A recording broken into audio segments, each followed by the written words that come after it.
बोले गंगा मैया की जय। बोले सत्य सनातन धर्म की जय। कितने घंटे की कथा है? बोले श्रीमद् भागवत महापुराण की जय।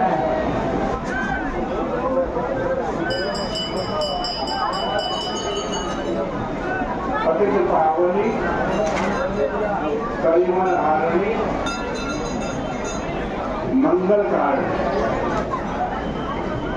मोक्षदायी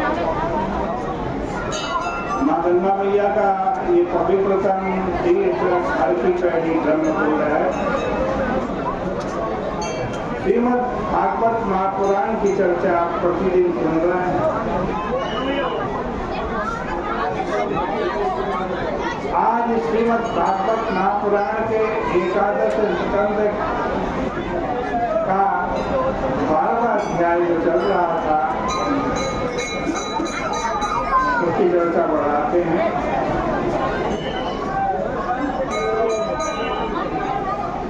भगवान कह रहे हैं उद्धव जी से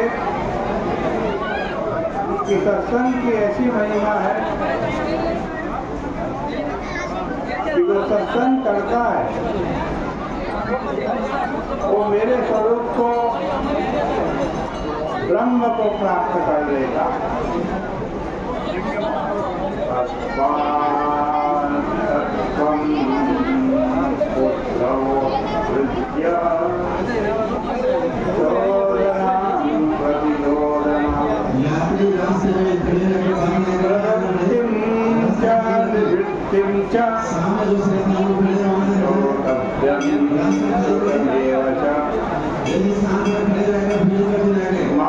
मामेकमेव शरणमात्मनं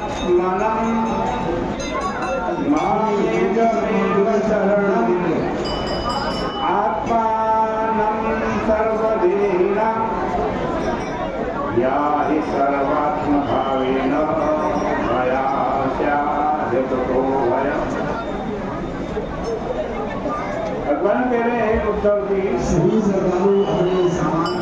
तुम विधि निषेध के चक्कर को छोड़ 14 प्रतिशोध मतलब निवृत्ति मार्ग और निवृत्ति मार्ग के झगड़ों में मत पड़ो। जो पहले सुना है और जो आगे सुनोगे उसको अभी छोड़ दो। श्रुति प्रतिपन्नाते यदा स्थास्यति निश्चला, गीता जी में लिखा है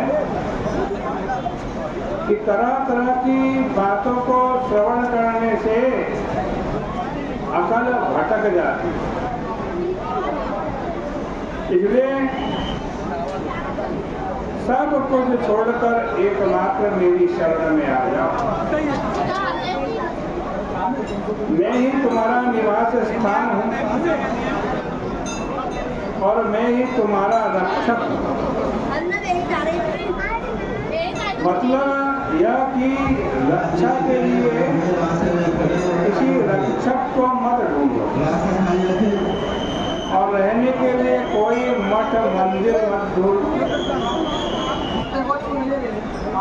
मामेकमेव शरणम्। कोशकार अमर सिंह के कथनानुसार शरणम गृह रक्षित्रो अर्थात घर और रक्षक दोनों को शरण कहते हैं। तो जो सर्वाधार है जिसमें सब रह रहे हैं उसी में तुम भी रहो। वह सबकी व्यवस्था करता है, तुम्हारी भी करेगा। दोनों हाथ उठा करके कह दो कि मालिक तेरी जो मौज हो वह कर। इस तरह अपना सब भार मुझ पर छोड़ दो। मैं तो तुम्हारे हृदय में हूँ तुम्हारा परम प्रेमास्पद अंतर्यामी आत्मा बन करके बैठा हूँ। आत्मा रामी सर्वदेवी, इसलिए सर्वात्म भाव से मेरे पास आ जाओ, मेरी ओर से निर्भय हो जाओ। उद्धव जी ने कहा कि महाराज आप तो चले थे मुझे उपदेश करने और कहने लगे कि यह भ्रम छोड़ो, विधि छोड़ो, प्रवृत्ति छोड़ो, निवृत्ति छोड़ो, श्रुति छोड़ो। इससे तो आप मुझे और भी संशय में डाल रहे। कृपया आप साफ साफ बताइए कि मैं क्या करूं। इस पर भगवान ने कहा जीवो विवर प्रसूति प्राणेन घोषेण गुहान प्रविष्टा। देखो यहाँ जीव शब्द का अर्थ ईश्वर, जीवयति इति जीव, जो सबको जीवन दान दे उसी का नाम जीव।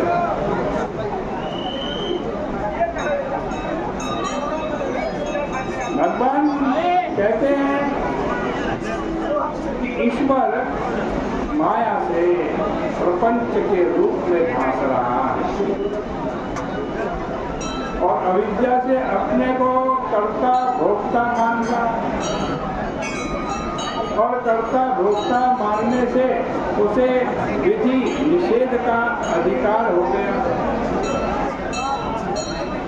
उसी अवस्था में शास्त्र कहते हैं कि चित्त शुद्धि के लिए कर्म करना जरूरी है, परंतु जब चित्त शुद्ध हो जाए तो कर्म का परित्याग करके भगवान का भजन करना चाहिए। यह बात बताने के लिए ईश्वर ने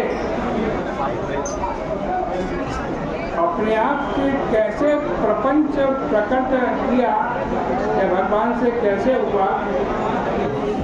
भगवान कहते हैं कि जिस ईश्वर को परोक्ष मानते हो वही ईश्वर हमारे मूलाधार, स्वाधिष्ठान, मणिपूरक आदि चक्रों में प्रकट होता है, परंतु जो नादवान प्राण है उसके सहित आधार चक्र में प्रविष्ट हुआ।